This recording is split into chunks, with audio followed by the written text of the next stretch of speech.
Hello everyone, we have a Mercedes Benz 2019 C300, has a coolant leak issue under the intake manifold.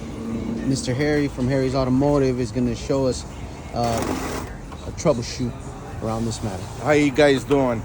This is what a problem is when you have a water leak underneath the intake manifold.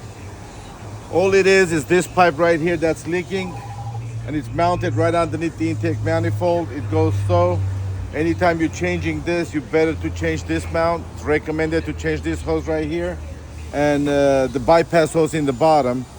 And it's 2 bolts mounted to the block, and it's right underneath the intake manifold. And this is the part number for that pipe,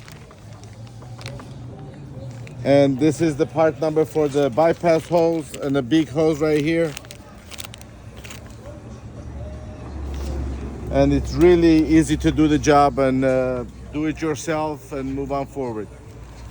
Thank you for watching.